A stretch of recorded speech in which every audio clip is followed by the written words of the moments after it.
Ой, привет. Вот поздравляю тебя с днем рождения. Это тебе. Это звук для Вайна, ты вставляешь и работаешь. Я не забыла о твоем дне рождения, ты тоже не забывай. Да, у меня тоже скоро день рождения. Да, завтра. Да, 14 часов.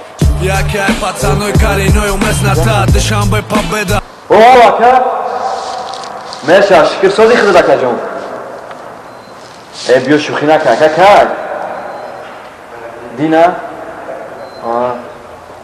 خیر خدا رحمتش کنه اکا جان همه پگه جان و زایه اجا ما ایسار میام خیزمت بکنم و میام تو بگیر هم استم همونجا در روز همونجا هم استم تمام گرد نیست مالی Не поняла.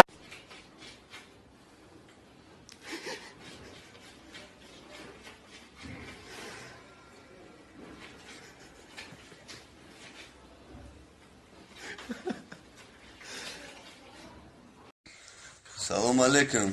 و علیکم. چه کردی دلی سالی خوبی؟ میشه شکر چه کردی؟ چی حال داری؟ هیچی اینجا شتیم ولی کدر. و شما دایی جای مشهور کوفته استان؟ من بیارینش کو حافظه نوا میگن نوا عجایبات میخونه یا سرود خچه پیشنهاد کنه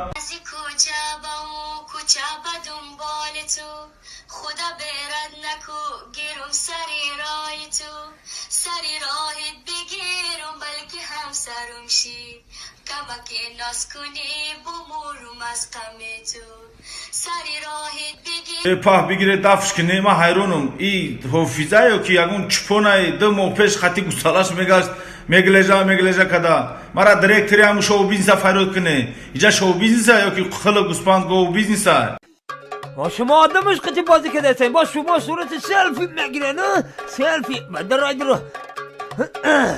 بدر رای درو رنگی مرغ میشتاله ابله های همین هی شده تا تخ نکنه جواب تا نمیتون حالا مثل شما جوان هیچ حاله بسالیمون آقا یا تخ کاغ جواب ما بره گوش که مرا تو خرابی کو تو خرابی دوری تخم کنه من خرابم باشم دکان خراب میشه من خروزی دکانم بمبر بانه بوز بالگی یا مرغ چیه قاقای تخ میکنه همین تو تخ کردن نمیتونی خالی تخم کنم آقا همین بوز بالای تخ کردن نمیتونی چت کنه مگه همین کرا سوق سلامت همینجا برو قسم میخورم که علاوه چشم موسی بدم میگیرم نداری چی گوش کنم علاوه چشم یک مسئله بیا ببریم مسئله نکنیم بیا تو پول علمدار شم ما ممتی میشم عذابش بدیم مؤلف کتاب الفبا کی است مؤلف الفبا بابای محمدالله لطف‌الله نامش به ما الفبا سوره‌دار صورتش جدا بسیار